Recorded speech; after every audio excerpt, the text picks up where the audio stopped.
시간에 중점적으로 했던 것은 중자의 채용 관계입니다. 중이라고 하는 것이 본질적인 면에서 보이는 세계하고 보이지 않는 세계에 대해서 저번에 중의 채용을 말씀드렸던 것입니다. 그래서 중이라고 하는 것은 보이는 중이 있고 보이지 않는 중이 있다는 것을 저번 시간에는 중점적으로 말씀드린 것입니다. 그러면 그것은 중도라고 하는 그 자체를 말한 것이지 인간의 수양관계에는 말하지 않는 것입니다. 오늘은 먼저 바로 그러한 중도를 어떻게 공부를 해 나갈 것인가, 그것을 우리는 예전 사람들은 공부라 했습니다. 이 공부라고 해서 중에 대해서 해야 할 일이라고 생각했던 것입니다. 그것을 다른 말로 하면 중에 대한 수양이라고도 말할 수 있는 것입니다. 그래서 오늘은 중점적으로 그러한 중을 어떻게 공부해 나갈 것인가에 관해서 먼저 말씀드리고, 이 중자의 공부가 크게 보시면 윤지꼴 중 하나인 것입니다. 윤지꼴 중 하나인데, 윤지꼴 중이라는 것을 잘못 이해하시면 자막 집중으로 넘어가게 되는 것입니다. 이것은 잘못된 중도를 공부한 것입니다. 이것은 마치 정말로 좋은 중도 같지만 이건 사이비의 중도라고 하는 것입니다. 이따 다시 말씀드리겠습니다만은 자막 집중이라는 말은 맹자에서 나온 말입니다. 이 말은. 근데 얼핏 보면 집중이라는 것은 윤집골중 줄여놓으면 집중이 되잖아요. 이렇게 글자는 같지만 자막이라는 사람이 생각했던 집중은 윤집골중하고는 전혀 다른 각도에서 해석이 되는 것입니다. 그 문제하고 호문용중이라 하는 것은 순임금이 바로 정치에 중도를 사용할 때에 호문용중이라고 하였고, 순임금의 위대한 지혜를 말할 때 이 호문용중 네 글자로 집약하는 것입니다. 바로 이것이 정치에 용중이라고 하는 것을 어떻게 하고 있는가. 바꿔 말하면 윤지꼴중이라는 이 구절의 어원은 요임금이 순임금에게 천하를 전수하면서 주었던 구절인 것입니다. 그리고 호문용중이라는 것은 순임금이 정치를 하면서 바꿔 말하면 윤지꼴중이라고 하는 것을 어떻게 현실의 정치에 사용하고 있는가를 중용해서 말해주는 구절인 것입니다. 그래서 이 세 가지를 연결지어 보면 우리가 중이라고 하는 것을 어떻게 공부해야 할 것인가가 나타나게 되는 것입니다. 그리고 이 중자에 대한 공부처를 간단히 말씀드리려고 해도 아마 시간이 좀 갈 것 같습니다.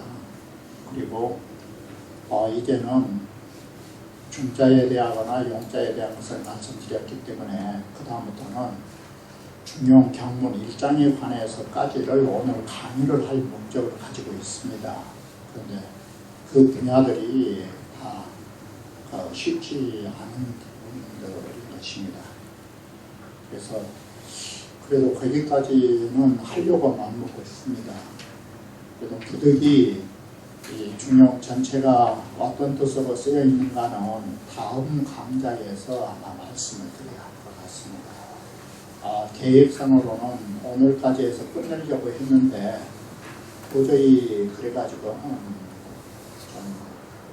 안 될 것 같아서 한 번 더 중용 강의를 말씀드리려고 합니다. 그러면 오늘 먼저 중자의 공부에 관해서 한 시간을 말씀드리고, 다음 시간에는 중용 경문 1장에 관해서 1시간을 강의하겠습니다. 그리고 아울러서 저희가 지금 시간은 짧고 해야 할 부분은 많아서 9시 넘게까지 강의를 했던 것인데 가만히 보니까 또 기다리신 분들도 있고 또 그런 것 같아서 그게 오히려 생각한 것이 아닌 것 같아서 그냥 9시 조금 넘어서까지 강의를 하겠습니다. 아무래도 2시간씩 강의가 좀 부족한 것 같아서 시간을 할애한 것인데 그게 오히려 좀 불편을 드린 것 같아서 그냥 주어진 시간 속에서 한번 하겠습니다. 윤기골증이라고 하는 것은 앞서서 말씀드렸듯이 윤기골증은 요임금이 순임금에게 천하를 건네주면서 천하를 통치할 적에 윤직골증으로 하라고 천하를 다스리는 방법으로 이 윤직골증이라는 네 글자가 전해지는 것입니다. 바로 윤직골증은 이렇게 해서 천하를 통치하는 일종의 이것을 뭐라고 말하느냐. 윤직골증이라고 하는 것은 천하를 통치하는 이것을 신학이라고 말하는 것입니다. 윤직골증은 결론부터 말씀드리면 우리의 모든 언행이며 또 이런 언행이며 모든 하는 일들을 중도에 맞게 한다라는 측면에서 보면 이 중자는 미발지 중이 아니라 시중지 중자의 뜻인 것입니다. 때에 맞게 모든 것은 중도에 그 일처를 해야 된다라고 하는 것이 시중지 중의 뜻인데, 그러면 이 시중이라고 하는 것은 이게 어디에서 나타난 것이냐면은 사물상에서 나타나는 바로 중도를 말한 것입니다. 그럼에도 불구하고 이걸 심학이라고 하는 이유는 뭐냐? 바로 이런 윤기골 중에 사물상의 중도를 하시려면 바로 뭐가 전제가 돼야 됩니까? 마음에서부터 중도가 있어야 사물상의 중도가 일어나는 것입니다. 이게 쉬운 표현을 하면 분자에도 세 가지가 있을 때 정안색이라는 게 있죠.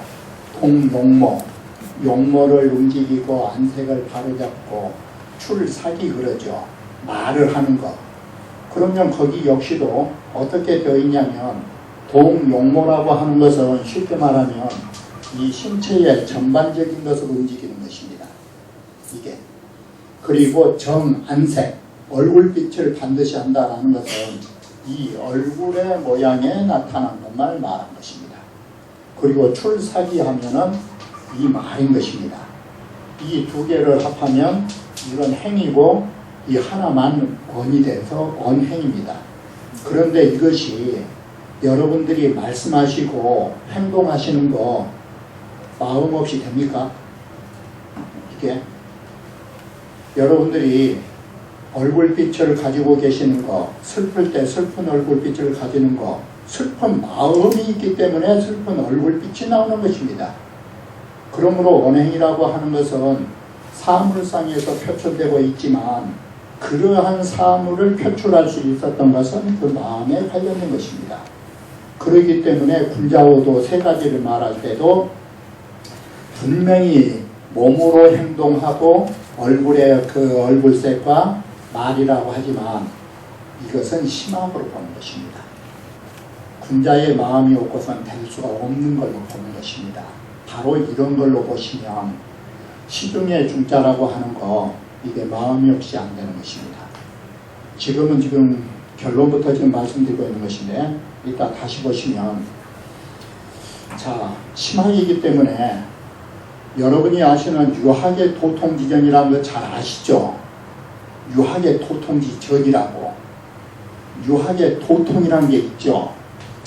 이 도를 전수받는 이 도통이 있죠. 이 도통이라고 하는 것이 어느 때부터 나오기 시작했을까? 그러면 이거 간단하죠. 이게 도통이라고 하는 것은 공자까지는 어떻게 전수된 것이 원칙이냐면 두 가지 원칙이 있는데 성성상전, 성인과 성인으로 서로 전수된다. 이게 공자 이전까지의 또 특성 하나가 뭐냐? 정교일치, 정치인이 바로 교육자라고 하는 거. 이게 공자 이전까지의 도통설인 것입니다. 이럴 때 이런 도통의 성성상전, 성인과 성인으로 전수되는 과정, 이게 어느 때부터 도통이 그러면 성인이 통치했다고 보십니까? 그것은 중국 역사상에 물론 지금에 있어서의 그 사관하고 유교에서 보는 사관은 다른 것인데 삼항오제라고 하시는 거 다 들어보셔서 아시죠? 태고라 찬왕씨는 뭐 이런 말, 그게 도통설인 것입니다. 삼항오제부터도. 그런데 하나 아셔야 할 것은 삼항오제로부터 도통은 이어오지만 오제 속에서도 어느 때부터 도통이라고 하는 연원이 밝혀진 것은 경전에 나타나는 것은 뭡니까? 그게 삼항시대에 말하는 것이 없죠. 왕이만 있지. 바로 요임금에 이르러서야 순임금에게 전수되면서 윤집골중이 바로 도통설의 연원이 되는 첫 효시가 된 것입니다. 윤집골중 네 글자, 저게 도통설이 경전으로는 최초 나온 것입니다. 바로 중용의 중자는 어디에 연원을 두고 있느냐? 윤집골중의 중자에 연원을 두고 있는 것입니다. 이게 중용의 중자의 연원설인 것입니다. 자, 그러시면 이렇게 해서 윤집골중이라고 하는 것은 단순히 요임금이 순임금에게 전해줬을 뿐만 아니라 긴 유학사의 입장에서 보면 윤집골중이라는 네 글자는 바로 뭘 만들어줍니까? 바로 성성상전으로 육아에 도통이 내려오는 실질적인 언어가 되는 것입니다. 이게 이처럼 윤집골중은 그러한 의미를 가지고 출발하고 있는 것입니다. 그래서 윤집골중이 중용의 중자에 먼 온이 멀리 우리는 근인 온인이 있죠. 바로 윤집골중의 중자는 중용의 온인이라는 것입니다. 그래서 주자가 서문을 쓰면서 윤집골중으로부터 시작한 것입니다. 이게. 자, 이런 뜻에는 그러면 우리가 볼 때 이 윤집골중이라고 하는 것은 요임금이 순임금에게 전수해주면서 천하는 이렇게 다스린 거라고 하니까 요임금은 이 말 네 마디만 해줬지만 순임금은 바로 이해를 했죠. 그런데 이 윤집골중은 다시 순임금이 운임금에게 전수해주면서는 어떻습니까? 이게 순임금은 운임금한테 윤집골중 네 글자만 말하지 않았어요. 이게 순임금하고 운임금은 벌써 기품의 차이가 있는 거예요. 같은 성인이라도 요수는 생이지제라고 봐요.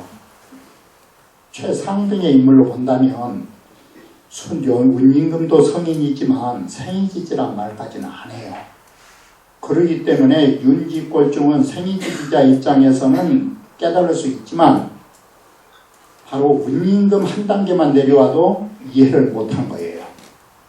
그래서 윤집골중이라는 결론을 가지고 공부하는 방법을 제시해 준 것이 인심유의, 도심유의, 유정유의라고 하는 12글자를 합해놓고 이것이 윤집골중 하는 방법이다 이렇게 된 것이에요. 자, 그래서 여러분들께서는 쉽게 보시면 윤집골중이라고 하는 거 글자는 쉽죠. 그래서 지금 보시는 바와 같이 인심은 유의하고 사람 마음이라고 하는 거 이거 위태로운 것이다. 그런데 도심은 유미라. 이 도심이라고 하는 거 이 미하다 이 말은 뭔 말이냐면 미묘하다는 뜻이 아니에요. 여기다가 묘자 뜻을 붙여서 도심은 미묘하다는 뜻이 아니라고요.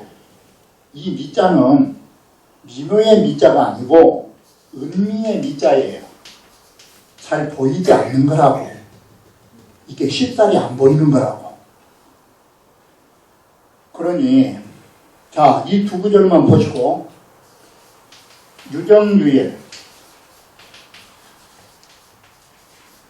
유정유일이라서 윤직골중 이렇게 된 것이에요. 이게. 그러면 윤직골중의 공부는 정말 어디가 있느냐? 유정유일 네 글자에 있는 거예요. 이 중을 하시려면 정이라는 공부와 일이라는 공부가 필요하다 이 소리예요. 이게 공부처예요. 그런데 공부에 대상이 있어야 될 거 아니에요. 인심유의와 도심유의라고 하는 것은 인심도심은 공부의 대상이에요. 이게. 자, 이렇게 해서 먼저 결론부터 우리가 분석해 보면 이 윤직골중을 하시려면 이 공부가 필요하다. 이게 공부처예요. 공부라는 것은 노력하고 우리가 힘써야 할 부분이에요. 바로 이 인심유의와 도심유의는 공부의 대상물이에요. 이게. 우리는 이걸 대상으로 해서 이 공부를 하시는 거예요. 이 공부를 하시면 윤직골중이 되는 거예요. 자, 윤직골중을 이와 같이 순임금이 무임금할 때 말할 때는 윤직골중의 공부는 정일이라고 해요. 두 글자로 딱 줄이면 정일이고, 정일은 뭘로 대상을 하느냐? 인심과 도심을 대상으로 하는 것이다. 그러면 윤직골중이 된다. 이와 같이 구체적인 방법론을 제시해 준 것이 이 세 구절이에요. 이게. 그러면 자, 여기에서 우리가 정밀이라고 하는 것은 먼저 쉽게 표현하시면 정밀은 뭐냐? 이건 선택이에요. 인심인가 도심인가를 선택하는 거예요. 이건 선택이고, 유일은 뭐냐? 이건 고수예요. 지키는 방법이에요. 그러면 선택은 어디에 해당됩니까? 이것인가 저것인가는 인식론이에요. 이건 아는 지적인 문제예요. 알았으면 선택된 것을 죽어라 지켜야 될 거 아니에요. 지킨 것을 이거 지식입니까? 이건 행위예요. 행. 바로 윤직골중을 하시려면 지와 행을 겸비했을 때 가능하다 이 말이 되는 거예요. 이게 지금은 결론부터 말씀드린 거예요. 그러면 얼핏 생각하면 중도라는 거 인심과 도심의 중간쯤 잡아가지고 적당하게 하는 것이 선택을 잘하고 그것이 중도라고 생각하십니까? 이게 인심과 도심의 중간쯤 잡으면 이게 뭐가 됩니까? 이게 자, 인심을 따르는 자 소인이 되거든요. 도심을 따르는 자 분자예요. 그러면 절반쯤 하면 이게 뭐가 됩니까? 반 소인 반 분자예요. 하나의 몸통애가 왼쪽은 분자고 오른쪽은 소인이라고 해요. 이게 중도라고 할 수 있겠습니까? 그런 법은 없어요. 이게. 그래서 이 선택은 어떤 것을 하는 것이 선택이냐? 인심과 도심 중에 우리가 어떤 것을 가져야 할 것인가를 선택하는 거예요. 이게 간단하게 말씀드리면. 그리고 선택된 것은 어떻게 해야 됩니까? 지켜나갈 거예요. 이게. 그래서 자, 우리가 이제는 인심과 도심이라고 하는 것이 무엇인가를 먼저 아셔야 돼요. 그래서 우리는 이걸 선택을 필요로 했고 이런 대상이 왜 선택을 필요로 했느냐가 정자 공부예요. 이게. 그리고 선택을 하셨으면 우리는 이것을 지켜야 돼요. 지키면 곧 윤직골중이 돼요. 이런 구조를 가지고 윤직골중 네 글자가 쓰인 것입니다. 이 구조가. 그러면 인심과 도심은 뭐냐? 인심과 도심은 간단해요. 자, 우리 사람 몸은 두 가지로 구성이 되어 있어요. 하나는 형체예요. 우리의 보이는 몸이에요. 하나는 우리 몸속에 있는 성품이에요. 이게. 자, 예를 들면 이게 기질성이라고 한다면 이게 우리 몸이에요. 이 기질성이 있어요. 기질성은 전체예요. 우리 몸속에가 인간의 본성이 있는 것이지 몸 밖에 성품 있는 거 봤습니까? 이게 우리 몸 안에가 성품이 있는 거예요. 이것이. 그래서 이 기질성이라고 하는 거 여기서 나온 것이 인심이에요. 이게 본성에서 나온 거 도심이에요. 이게. 그래서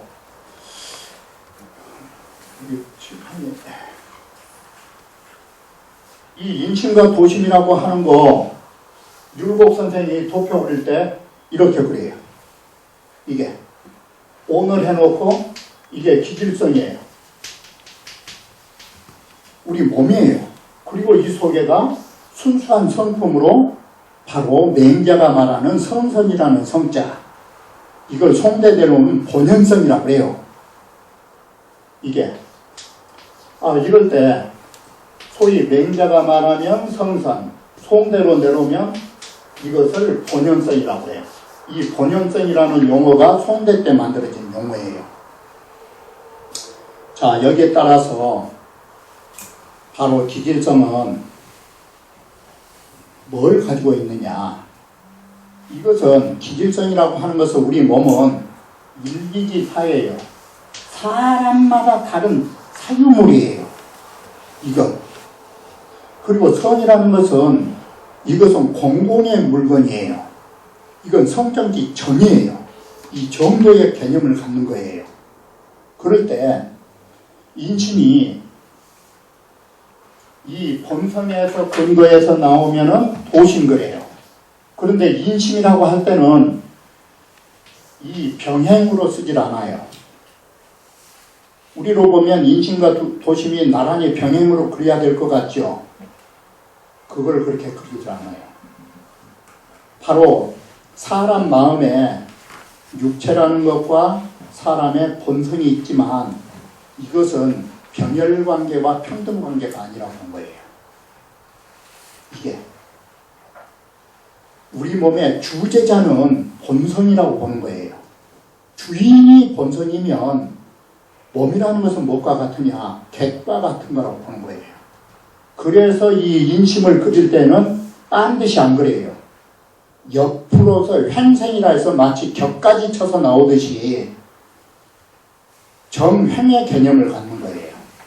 이게. 그래서 인심은 횡출자 그래요. 이 곁에서 나온 것 해서 주체로 보질 않은 것이에요. 그래서 항상 우리는 이 기질이라고 하는 거 성품으로 여기지 않아요. 개혁의 대상으로 보고 거기서 나온 마음 역시 보존의 마음이니까 극복의 대상이니까. 이건 극복의 대상으로 보기 때문에 정식으로 보지 않는 것이에요. 이게 주객 개념이에요. 이것이. 그래서 우리는 항상 본성을 변화시키자는 말 들어봤습니까? 본성을 변화시키자는 말은 모든 경전에 한 구절도 없어요. 우리 공부는 어디 있느냐? 기질 변화 이런 거예요.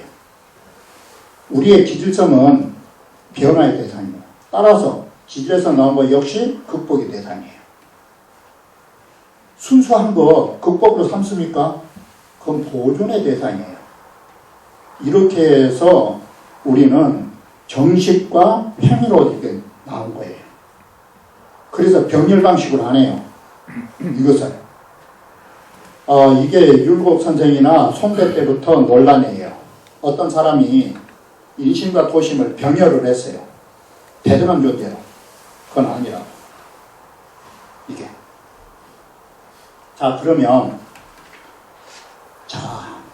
여기에 우리의 기질성에서 나오면 인심이에요. 도심이란 건 우리의 본연성에서 나온 거예요. 바로 사람은 요순이나 그런 성자도 몸이 있습니까 없습니까? 수상기라도 아무리 훌륭한 죄를 지내도 맞불교 시험 이 형체가 없는 사람이 없어요. 이게 바꿔 말하면 공자나 요순이나 서양 성자로 말할라 치면 예수님이나 부처님이나 몸이 있는 이상 이 인심이 없는 건 없어요. 이 몸에서 느끼는 마음들은 뭡니까? 쉽게 표현하면 의식주예요. 의식주. 성인들은 밥 굶으면 배 안 고프시냐 아십니까? 논어 보시면 어떻습니까? 공자 진체지혜로 당해놓으니까 공자는 그냥 뭐 배 안 고팠습니까? 사람에서 느끼는 몸이 느끼는 것은 다 힘준 것입니다. 이게 그래서 인심이란 것은 개인적 욕구예요. 이게 이 도심이란 거 이거 다른 거 아니에요. 성경지 정예요. 정도예요. 그래서 이것은 이 성선의 도심은 어떤 성질을 갖느냐 이건 공공성을 갖는 거예요. 사실은 이 공공성을 중시하는 거예요. 우리가 바로 인심이라고 하는 거 이거 형기지사 그래요. 우리 몸은 사적인 데서 나온 거예요. 이 사자 쓴 이유가 뭔지 아십니까? 사유물이에요. 사유물. 그래서 이 육아의 원칙이 뭘 지향한지 아십니까? 개인적인 사유물에 사욕을 넣지 하고 공공의 선으로 지향하는 것이 육아의 공부의 목적이 있는 것입니다. 이게 자, 밥 먹고 싶은 거 이거 개인적인 이 인심이라고 하는 거 이쪽으로 발전하면 뭘로 발전하는지 아십니까? 이거 개인의 행복으로 발전한 것입니다. 이게 내 먹고 싶은 대로 내가 먹고 내가 입고 싶은 대로 내가 입고 나 하고 싶은 대로 하는 거 이게 인심이고 그것이 개인적인 행복을 추구한 것입니다. 이 엄격하게 말하면 육아의 본질은 어디에 있느냐? 개인적인 행복보다는 우리의 공공의 행복을 더 우선시한 거예요. 이게 육아의 본질이에요. 그래서 육아는 어지린자가 어떻게 됩니까? 어지린자가 쉽게 표현하면 사람과 사람. 어지린자가 사람과 사람 사이에서 사랑이죠. 그러면 자식하고 부모님하고 그렇게 자식을 부모들이 아끼고 사랑하는데 그게 인입니까? 그 치맛바람 불고 댕기는 아줌마들보다 어지신 부인이란 말 들어봤습니까? 그 지독스럽게 자식들 사랑한 거 아니에요. 근데 그분들한테 왜 어지린 자를 않습니까? 사람과 사람 사이에도 벌어진 일인데 사람과 사람 사이에 벌어진 일인데 거기는 공사가 있어요.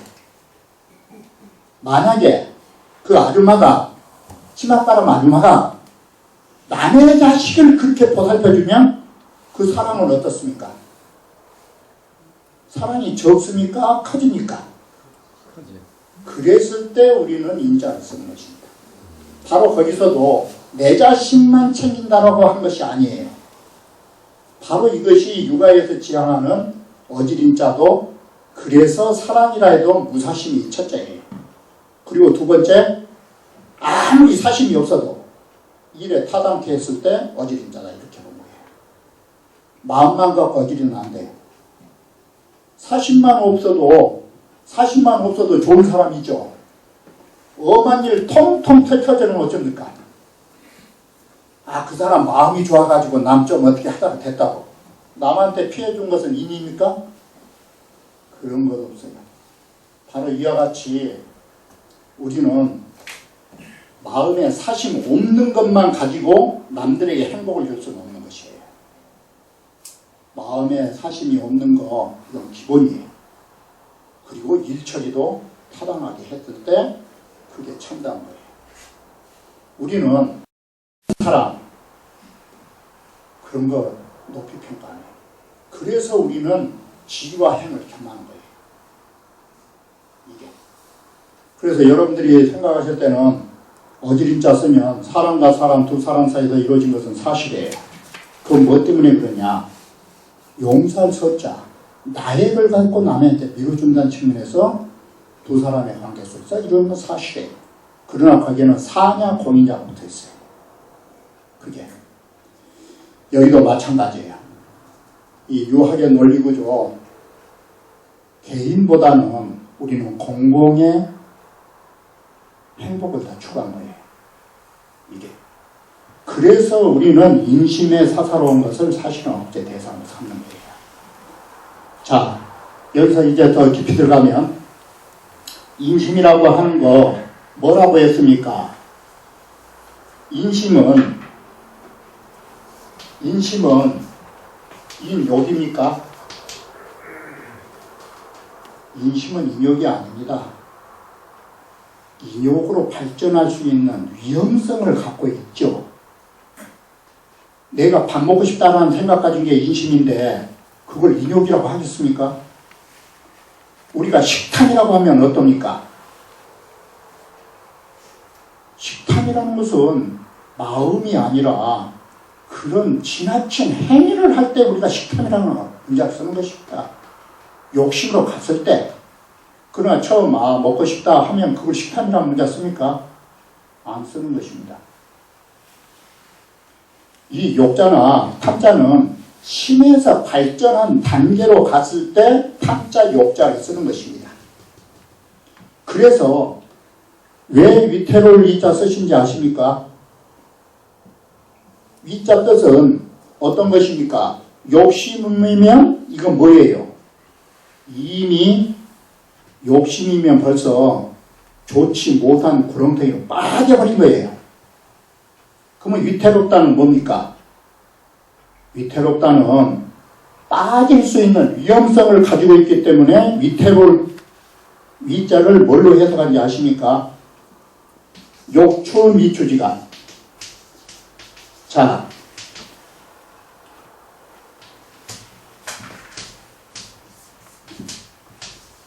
욕추 미추지간이라는 것은 뭔 뜻이냐면 이 말이 우리가 벼랑 끝에서 있을 때 떨어질 듯 하면서도 아직 안 떨어진 상태가 위태롭다고 하는 것입니다. 그게 인심유의라는 위자 뜻인 것입니다. 만약에 욕심까지 가버렸으면 떨어진 것입니까? 안 떨어진 것입니까? 욕심 욕자는 떨어진 것이에요. 이 욕심으로 가면 벌써 여기는 악으로 가게 돼 있어요. 그래서 인심은 악이란 문자는 안 써요. 이게 인심은 유악이란 문자를 안 쓴다고요. 인심은 불안하다는 이처럼 욕심으로 떨어질 수 있는 가능성을 갖고 있는 거예요. 그러나 아직은 안 떨어졌기 때문에 욕심 욕자 못 써요. 이게 그게 인심이라는 신자 쓰는 이유예요. 바로 인심이 인욕으로 떨어지고 죄악으로 빠질 수 있는 위험성을 가지고 있다 뜻이에요. 인심유의의 위자다. 이게 도심은 유이 그러죠. 도심은 아까 번연성에서 나오는 것은 왜 은미한이 안 보이느냐. 이성의 마음은 항상 어디에 가리느냐. 여러분이 좀 좋은 일 하려고 하면은 여러분 좋은 일 하려고 생각하시면 뭐가 방해를 합니까? 쉽게 표현하면 내 몸이 방해를 하네요. 자, 좋은 일 좀 하려면 쉽게 표현해 보겠다. 그 뭐 어렵게 하면 복잡하니까 남 좀 도와주려고 마음을 드시면 그 마음 자체가 도심이죠. 그 이웃집 좀 한번 잘 도와주시려고. 근데 제일 처음에는 한번 도와주려고 할 때는 내가 이번에 큰 마음 먹고 돈 10만 원 좀 도와줘야 되겠다 생각하시죠. 근데 주머니에서 돈 내놓으면 뭐가 막 씁니까? 이 돈을 내가 어디다 써야 된디? 그럴 때 이 돈이 어디다 쓴가를 봐요. 좋은데 하려고 지금 10만 원에서 한 5만 원 줄입니까? 그걸 안 해요. 내가 챙겨서 할 때가 있어요. 그것이 인심적으로 흘러가고 인심이 가린다는 거예요. 제일 처음에 마음 먹었을 때는 10만 원 주고 싶다가 막상 가면 5만 원 줬다가 한 번 더 생각하면 이제 3만 원을 주래요. 나중에 한 번 더 생각하면 안 주고 싶어요. 바로 이것이 뭐냐. 좋은 생각? 여러분의 욕심이 살살 덮어버린 거예요. 그게. 그래서 공자도 3번 생각하지 말라는 것이에요. 거기에 생각사자는 탐구가 아니에요. 소위는 생각하면 생각할수록 도의적으로 생각하느냐, 소위는 생각하면 생각할수록 자기 편의를 위해서 생각한 것이에요. 그래서 공자가 제사가예요. 해야 할 일인가? 다시 한번 생각하자. 그런데 3번 생각하면 내가 하고 싶은 욕심이 많아가지고 살살 덮어져온 거예요. 그게 미자예요. 그래서 사람의 양심은 나왔다가도 사라지기도 잘하고 나오기도 힘들어요. 그게 도심유미예요. 그래서 이런 우리 인간에는 이 2가지의 마음을 가지고 있어요. 그래서 우리가 어떤 마음을 가져야 할 것인가, 이걸 선택하는 거예요. 자, 우리는 인심과 도심을 그릴 적에 분명히 어떻게 그리냐면 정출, 바르게 나온 것, 횡출 이렇게 써요. 그것은 어떤 관계로 썼느냐? 주종의 관계예요. 도심은 주인이고 인심은 종이라고 하는 거, 하인과 같은 거예요. 그러면 여러분들이, 자, 우리 몸이 집이지 않습니까? 우리 몸이 집이고 마음은 집 주인이에요. 여러분이 집주인으로 주인 노릇을 할 것인가, 하인 노릇을 할 것인가, 선택의 필요성이 있어요. 그게 정자 뜻이에요. 이 정밀한 정자, 내가 지금 욕심을 부리고 있는가, 내가 정말 이성적인 마음을 가지고 있는가, 이게 첫째 인심 도심에 대한 1차적 공부예요. 우리가 어떤 생각을 할 때, 우리 일반적으로 우리가 지금 살아가면서도 정말 내가 이것이 진정한 양심의 소리에 의해서 이런 생각을 하고 있는가, 내가 정말 보이지 않게 내가 내 욕심을 챙기고 있는가 한번 살펴보셔야 되는 거예요. 자, 이렇게 보시면 여러분이 보셨다시피 정말 내가 지금 좋아하고 있는 것이 정말 진실한 마음으로 도심을 지향하고 있는가, 욕심에 가리면서도 소위 위선하고 있는 것은 자기만이 하는 거예요. 이것이 우리의 정밀한 정자 뜻이에요. 바로 인간의 정욕과 도심이라는 걸 선택한 거예요. 그래서 여기에 지적인 공부고, 이것을 중용에서는 정자를 뭘로 했느냐, 택선이라는 글자를 썼어요. 그래서 정밀하게 선택할 때 인심 가리면은 그게 정자 뜻입니까? 그래, 택선 고집이라는 뜻으로 이 글을 바꾼다고요. 선을 가린 거라고. 그러면 선을 가리는 방법이 뭡니까? 거기에 4가지가 나온 거예요. 지적인 공부로. 그것이 바로 여러분이 다 하시는 박학. 널리 배워라. 배우고 모르면 물어라. 신문. 그 다음에 신사. 물어갖고도 모를 수도 있으니까 생각하라. 그 다음에 논변하라. 이게 선택을 하는 공부의 지적인 공부 4단계예요. 바로 유정이라는 글자 속에는 중용으로 넘어가면 택선 고집으로 바뀌고, 택선의 4조목은 박학, 신문, 신사, 명변, 딱 그런 거예요. 이게 정자 공부예요. 이게 막연히 아는 것이 아니에요. 분명하게 아셔야 되는 거예요. 그래서 우리는 학문사변이에요. 배우라, 물어라, 생각하라, 분별해라. 이게 지적인 공부고 이것이 정자 공부다 이 소리예요. 유정유일의 정자는 거기까지 가는 거예요. 균형에서 지금 피력하고 있는 것은. 그러니까 이 한문이라고 하는 거 단순하게 쓰인 게 아니에요. 우리가 실생활에도 얼마든지 적용할 수 있어요. 이게. 자, 그러면 이름 뭐냐? 선택했으면, 도심을 선택했으면 죽어라고 지켜야 될 거 아니에요. 그걸 뒷부분에 고집이라고 쓴 거예요. 고집은 뭐냐?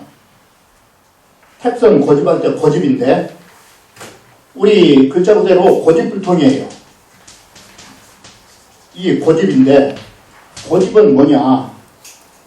우리가 말하는 고집불통을 잘못하시면 안 돼요. 택선의 고집은 방금 네 가지 다음에는 뭘 썼느냐? 학문사변했죠. 그 다음에는 독행이에요. 이게 한일자 공부예요. 독실하게 행하라고. 이게. 바로 이것이 윤직갈 고증을 할 수 있는 공부예요. 이게 유정유일이라고 하는 소위 유정유일 유자는 다로사기 때문에 빼버리면 정일 그러거든요. 정하고 일이에요. 정자와 일자 공부가 1차적으로 하면 택선고집. 택선고집을 다시 분화해서 분명히 말하면 학문사변 행그룹이에요. 자, 이렇게 해서 독실이라는 데가 뭐가 있습니까? 독실이라는 데가 도심을 독실하게 짓는다 이 소리 아닙니까? 독실하게 짓면 이게 어떻게 되겠습니까? 어느 곳에서나 어느 시간에서나 영원하겠죠. 그래서 주자는 여기에다 뭐를 잘 썼느냐? 상이 일심지주. 항상 도심이 내 한 몸의 주인이 되어야 된다. 그게 독행의 문자예요. 내 마음에 흔들려가지고 오락가락하면 꼭 뭐가 같습니까? 집에 있기 몸살이 나니까 문에 들락날락하고 똑같죠.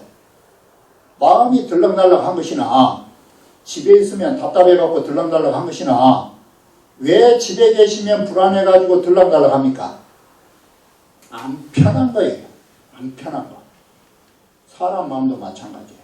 인심과 도심 사이에서 도심을 주인으로 하려고 하니까 이놈이 인심 때문에 도심이 안 편하면 들락날락한 거예요. 이게. 그러면 그게 영원히 상이 일심지주입니까? 항상 한 몸의 주인이 됐습니까? 그건 아니에요. 자, 우리 쉬운 예로 아까 종하고 주인하고 관계가 도심 인심이라고 말씀드렸죠. 그 가장 쉬운 예가 어디에서 나온지 아십니까? 김유신 장군이 술 먹고 술 취해갖고 말 타고 갔더니 말이 천관이라는 기생집을 가봤다고 그러죠. 그거 김유신이 잘못한 거예요. 평소에 그 짓거리를 해놓으니까 말이 기를 들어갖고 그런 거 아닙니까? 두 번째, 주인이 잠을 자니까 말이 움직였다는 것은 그건 뭡니까? 이 말 속에가 여러분의 양심이 잠자버리면 반대로 김유신이 잠을 자버렸더니 말이 어디로 갔습니까? 바로 그 점이에요.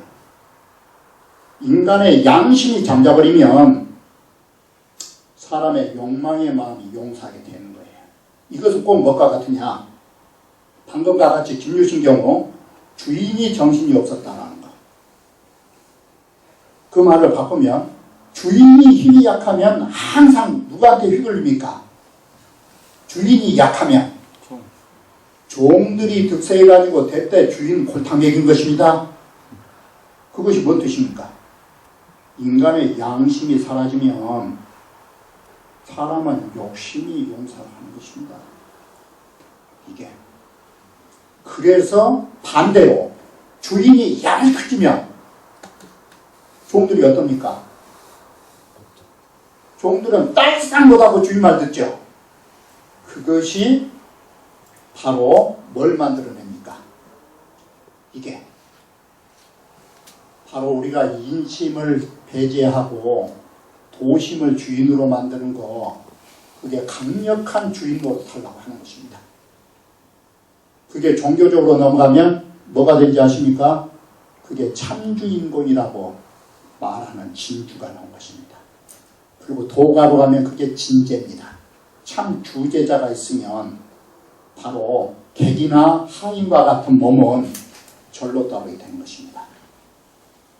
반대로 아까쯤에 김유신 말처럼 평상시 다닌 대로 놔둬보면 어떻습니까? 주인이 정신없으면 우리 몸은 살아가요. 지 하고 싶은 대로 가는 거예요. 그게 내 생각하고 관련 없이, 내 마음하고 관련 없이 몸이 움직이는 거예요. 이게 그 주인 없는 배에, 임자 없는 배에 물결 치는 대로 가는 거랑 똑같은 거예요. 그래서 우리는 항상 도심이 주제가 된다는 것은 그 속에 뭐가 있느냐, 상대적으로 객이 또는 하인이 또는 김유신의 말이 딸상 못하게 되는 거예요. 이렇게. 그것이 인심과 도심의 관계예요. 그렇게 해서 항상 주인이 주인 행세 해버리면 인심이라는 것은 모든 도심을 따르겠죠. 그러게 되면 인심이 용서하지 못하면 하는 일마다 어떻게 되겠어요? 지나치는 일이나 부족함이 오게 된다. 딱 이렇게 된 거예요. 그게 윤직골증의 방법이다, 이 소리예요. 바로 윤직골증이라고 하는 거 바꿔 말하면 순수 이성의 세계예요. 그게 조금 더 인간의 정욕이 붙지 않는 세계라고요. 욕심이 붙은 데에서 뭐가 나와요? 과하거나 부족함이 나온 거예요. 그게 여러분께서 아까도 말씀드렸듯이 내 자식한테 대해서 지나친 사랑하는 게 뭐 때문에 사랑하셨어요? 자식한테 기대한 게 커서 그러신 거예요. 반대로 자식한테 좀 잘못한 건 뭐예요? 아예 기대도 없으니까 거기에서 사람은 과불급이 나온 거예요. 거기에서 바로 이와 같이 인심과 도심이라고 하는 거 왜 우리가 구별해야 되고 그것을 왜 지켜야 하고 지키면 결과가 뭐가 나오냐, 동정무니에 움직이나 고요히 있으나 말을 하나 행하나 모든 일에 절로절로 과불급에 패당한 사람이다. 그게 윤직골증의 최고의 겁니다. 그래서 윤직골증은 바꿔 말하면 인격체로 말하면 뭐가 됩니까? 윤직골증을 한 자가 어떤 인물이 됩니까? 천하지 대성을 표현한 거예요. 그래서 윤직골증이라고 하는 말은 나라를 전해줄 때 이게 뭔 문자를 썼느냐, 주자가 이 천하지 대성으로 이 세상의 천하의 가장 위대한 성인으로서 이 세상에 가장 큰 일을 하면서 전해줬던 말이 네 글자 이렇게 된 거예요.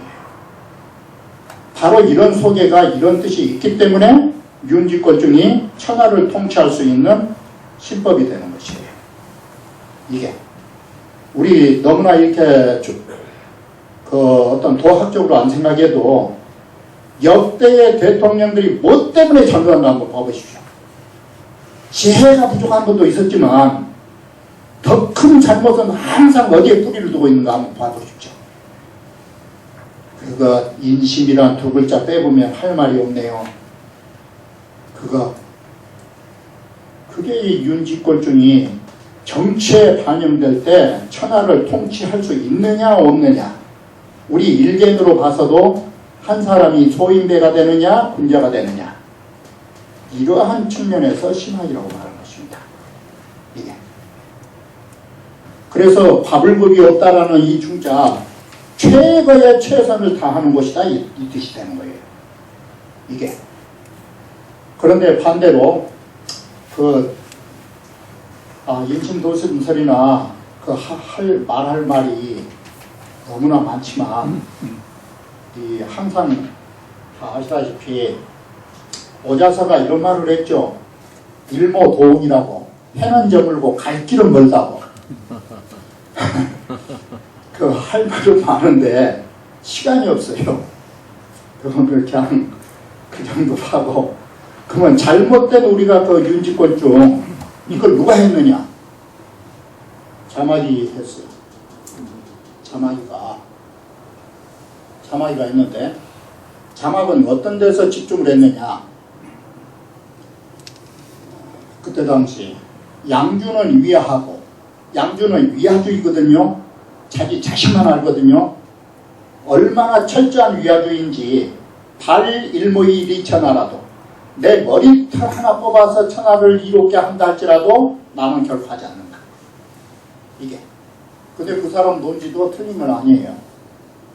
그러니까 양주가 뭐라고 그러나? 머리털 하나 갖고 천하 이롭게 하는 일이 있느냐? 그런 일은 없다. 왜 내 몸이 중하느냐? 양주의 이론이요. 이론이 이래요.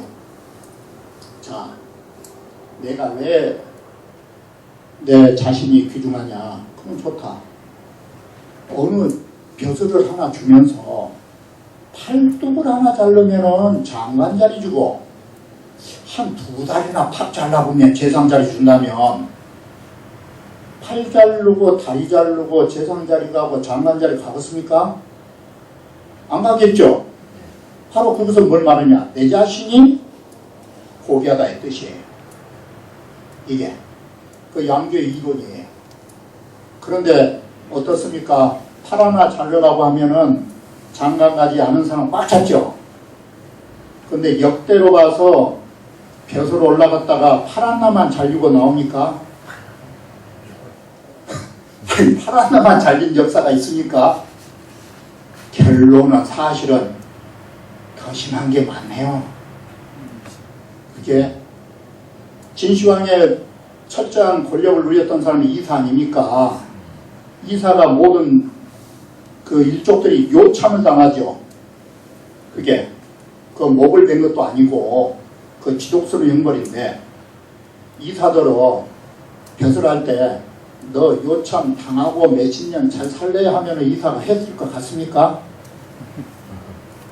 안 합니다.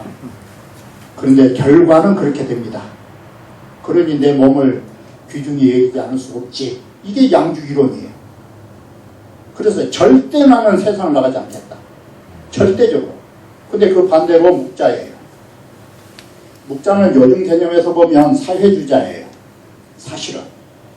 이 세상을 위해서는 마정방정이라도 내 머리를 섞어서 한 것처럼 내 이 이마를 뒤로 해서 내 발 뒤꿈치까지 아니 제 입장에서 어느 정도로 뒤로 펴줄 것 같습니까? 나 조금만 해도 허리 부러지네요. 여기서 비교하면 뭔 말이냐면 그렇게 크나큰 고통과 자신을 희생하면서도 천하를 이롭게 한다 이것이에요. 그러니까 자마이가 있다가 양주는 너무나 개인주의고 북적은 너무나 겸해주의니까 나는 딱 중간을 할 거라. 위야와 겸해의 중간을 하겠다. 이게 집중지도예요. 그러면 여기에서 맹자가 뭐라고 했느냐? 그러니까 이 말은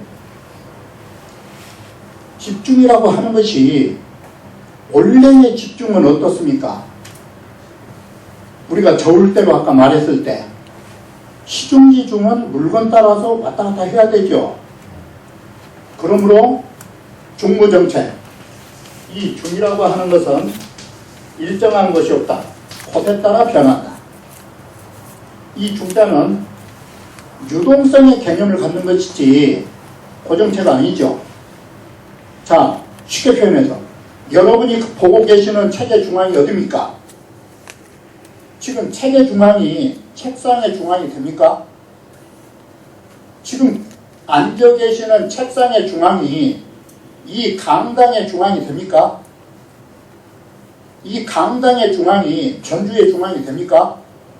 이처럼 중이라는 것은 일정한 곳이 없어요. 그 일을 따라서 오가는 것이에요. 이게 중자의 개념이에요. 책에서 중은 책 한 폭팔이면 돼요. 책상도 마찬가지예요.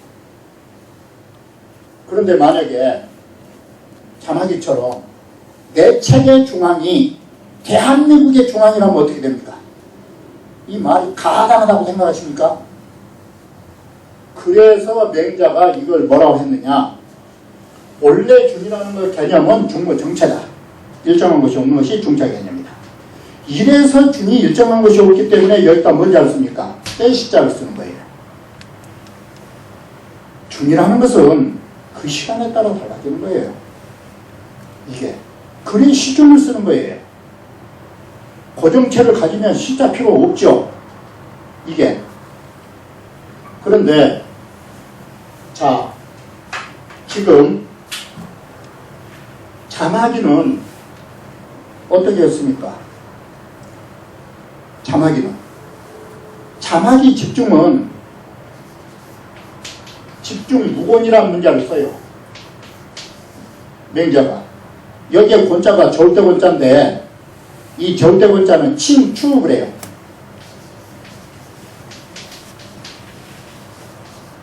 칭추라는 것은 저번에 봤듯이 물건에 따라서 이 추가 왔다 갔다 하는 것이 칭추지요. 이게 집중 무건이면 추가 없으면 지금 자막이는 어떻게 해놨어요?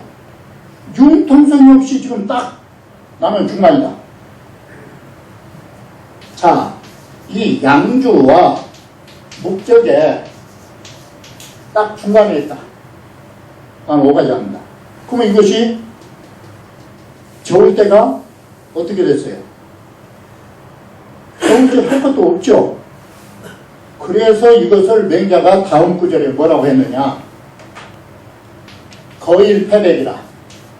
이 사람은 딱 중간이라는 하나를 들었다. 그런데 사실은 패백이라. 그 나머지 모든 걸 버려본 사람이다. 시 적도라. 이것이 도를 해친 것이다. 이게 자막이 집중은 고집된 집중이에요. 그리고 안 된 게 뭐냐? 아까 전에 말씀드렸듯이 인심 절반, 도심 절반 하면 좋을 것 같죠? 그러면 반 분자, 반 소인이 된다고 그랬죠? 이건 검은 것도 절반이고 흰 것도 절반이에요. 그러면 이것이 뭘 낳게 되느냐? 가장 못되는 이게 좋은 말로 하면은 적당주의예요. 그리고 좋은 말로 하면 절충주의예요. 적당과 절충이라고 하는 거 그거 천하에 빌어먹은 거예요. 그걸 공자는 향원이라고 해요. 그걸 향원이라고. 그 영합한 거예요. 그렇기 때문에 이 자막이 집중같이 어느 중간 노선을 데리는 거 그건 반선반학이라고 해요. 여기에 붙은 문제가 많아요. 자, 이 경우에 이 쉽게 표현하면 이게 반선반학이에요. 선이 절반, 악이 절반이에요. 그러면은 소인이 절반, 분자가 절반이에요. 이게. 그러면 이러한 절충주의라고 하는 거, 적당주의라고 하는 거, 적당히 소인 노릇도 하고, 적당히 좋은 일도 하고, 나쁜 일도 해도 되고. 이것은 이 세상에 회색 분자예요. 이게 사입이라고 우리가 말한 거예요, 향원은. 그래서 가장 옳은 것 같죠. 그러나 이것은 가장 도에 근접한 것처럼 보이지만 도를 가장 손실시킨 사람이에요. 그래서 공자, 맹자가 사입이를 싫어해요. 이게 실제로 정도를 했으니까 도 있는 것처럼 하지만 이게 중자의 개념으로 잘못됐을 때 중자라는 것이 이런 문제를 낳아요. 절충주의와 적당주의. 이것처럼 나쁜 게 없는 거예요. 남을 하려고 해도 남을 할 수가 없어요. 이쪽 갖다 붙이고 저쪽 갖다 붙이니까. 박쥐처럼. 이건 안 되는 거예요. 그래서 우리는 이 집중을 그 어떤 분이 그렇게 썼더라고 내가 보니까 집중 무거는 딱 중도를 잡아놓으면 더 이상 저울질 할 것이 없다고. 그 말은 잘못된 거예요. 어느 명사가 그 말을 썼더라고 내가 보니까 근데 그 말은 안 되는 소리고, 그건 이제 자기 소리지, 맹자의 말은 할 필요도 없는 소리예요. 그건 집중무건이라는 말은 그런 뜻이 아니에요. 자막이 집중무건은 비판적 용도예요. 이게 융통성 없는 중용지도다 이 소리예요.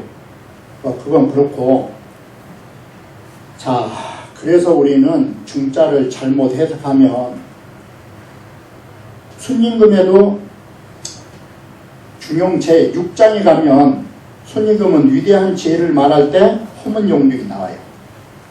이게 호문용중이 나온다고. 순임금은 지혜롭지만 모든 사람한테 물어가지고 용중을 하시는데 그 앞에가 뭔 구절이 있느냐. 그 앞에가 용중이라는 말 앞에가 뭔 구절이 있는가 하면 집기양단이라는 글자가 딱 있어요. 그 양단간을 잡아가지고 용기 중엄인 그 중에서 중도를 백성한테 써서 정치를 한다 이렇게 쓰였어요. 그러면 여기 양단이 방금같이 선악 양단으로 보실랍니까? 시비 양단으로 보실랍니까? 자, 한 예를 들어봅시다. 정치를 할 때 아무개가 공을 세웠으니까 이 사람한테 상을 줄 거냐 말 거냐, 줄 거냐 말 거냐 하면 그 양단이죠. 그런데 여기서 줄 거냐 말 거냐의 중간이란 말을 쓰면 되겠어요? 그건 말이 안 돼요. 상을 줘야 할 일이라면 주는 거예요. 주는 건데 100금을 줘야 할 것인가 50금을 줘야 할 것인가 좋은 일 속에서도 후박이 나오죠. 조금 하자 더 하자 말자. 그게 양단이에요. 선악 양단을 가지한 것이 아니에요. 좋은 일 속에서도 어느 정도를 할 것인가가 시비가 분분한 거예요. 그러면 양단을 잡아갖고 중도로 쓰면 방금 말한 대로 50금하고 100금하고 하면 그 중도는 얼마예요? 이게 75금이죠. 이건 남부시장 아줌마들 흥정한 거예요. 이건 중도가 아니라고요. 그러면 진정한 중도는 뭐냐? 여기에서 공로가 50금이라면 50금을 주는 것이고 공로가 100금이라면 100금을 주는 그것이 중도예요. 그러므로 중이라는 뜻은 적당히는 없어요. 어디가 최선인가를 보는 거예요. 그렇기 때문에 이 중용의 중자는 대학에 뭔 글자로 먹느냐? 지선이라고 먹는 거예요. 지극한 선하고 같은 개념이에요. 여러분들은 어떻게 생각하실 때 정치하는데도 가만히 보면 그것은 타협이지 최선이 아니에요. 적당하게 하거든요. 서로 한 발씩 양보하면서 양보해야 할 일이라면 양보해야 하지만 안 할 일이라면 죽도록 안 해야 되는 것이에요. 우리는 최선이 있는 자리가 중도 자리지. 우리 적당히 합시다. 타협합시다. 이게 중도가 아니라고요. 그래서 그 상을 받아야 할 대상이 정말로 75금이라면 75금을 줘야 되는 것이죠. 그게 이렇게 해서 우리는 분명히 양단이 있지만 정치를 하다 보면 방금과 같이 양단이 있기 마련이에요. 좋은 일 속에서도. 그럴 때에 여기에 용중이란 중자는 거기에 맞게 쓰는 것이 중용중자예요. 그래서 사람들은 모든 것들이 용중이라고 하면 양단이 나오고 용중이 나왔잖아요. 양단 속에 용중이면 방금 말한 대로 75금이 나오잖아요. 그런 뜻은 없어요. 그런 것은 지적이지 못한 것이에요. 이게. 그래서 여러분들께서 중자를 절충으로 생각하시면 안 돼요. 중자는 지선체예요. 이 대학의 지선체라고요. 그래서 지선이라는 말을 다른 글자로 하면 뭐라고 합니까? 흑포천. 가장 좋은 장소. 가장 좋은 부분이 있는 거. 이게 중자 개념이에요. 그러니까 사람들이 중자 말할 때 요즘도 보면 적당주의를 가지고 중자를 말해요. 그걸 이제 어디를 이제 근거를 댄 거는 장자가 그런 말 하거든요. 장자가 친구 집으로 오는데 산에 오다 보니까 나무를 벨 때 어떤 나무를 베느냐. 아, 저 좋은 꼿꼿한 나무 잘라라고. 그래 친구 집에 왔더니 이번에는 장자 왔다고 오리 한 마리를 잡아 대접하자고. 그게 하인이 주인한테 어떤 오리를 잡으면 좋겠습니까? 저 아침마다 울도 못한 저 벙어리 좀 오리에 잡아보라. 그러면 나무는 잘나서 죽고 오리는 못나서 죽었어요. 그러니까 그 제자가 묻기를 나무는 잘나서 이재로 선주하고 나무는 제목이 좋아서 먼저 죽었고 오리는 못생겨가지고 못난 제목에서 먼저 죽었다면 선생님은 어디에 처하실랍니까? 그런 말을 했어요. 그러니까 장자가 뭐라면은 나는 제부제지가 제주도 아닌 사이에서 갈 거다. 이런 문제를 썼어요. 그게 거기가 어떻게 보면 이것도 저것도 아닌 그것을 말하고 있어요. 그런데 그것도 잘못된 말이에요. 그것도. 여러분들이 장자를 보실 때 그 부분을 가지고 적당주의를 말하거든요. 자, 여러분 포정해고 잘 아시죠? 포정이 소 잡는 거. 왜 포정이 19년 동안 칼을 그리써도 칼날이 안 손상 안 됐습니까? 그것은 뼈다귀를 건들지 않았죠. 그러면 뼈다귀가 없는 자리가 칼 들어간 자리죠. 그게. 그러면 칼은 어디를 다녔기 때문에 손상이 안 됐느냐. 빈자리. 살결과 살결의 빈자리. 이 허자지요. 이게. 그런데 포정해고 그 앞에 글이 뭐예요? 연독이에요. 인연연자는 따르다. 그리고 이 감독이라는 독자. 독이라는 것은 사람의 맥을 말해요. 독경이에요. 근데 이것이 어디에 있느냐? 한 중앙에 있어요. 포정해오는 연독 두 글자를 비유사로 쓴 것이에요. 이게. 그러면 독을 따르다 이러거든요. 독을 따르다는 중자 뜻이에요. 중간을 따른다. 그런데 그 중간에는 뭐가 있어요? 장자가 말하는 중자 소개가 뭔 뜻이냐고요? 못난 오리와 잘생긴 제목의 중간이라는 뜻 소개가 뭐가 들어있느냐. 연독을 말할 때 이 허자예요. 이게. 장자가 말한 중자 뜻은 항상 허자예요. 이게 장자의 본질이에요. 근데 그 본질을 버려버리고 우선 보이는 입장에서만 적당하게 이쪽 저쪽에 손대지 않은 자를 간다.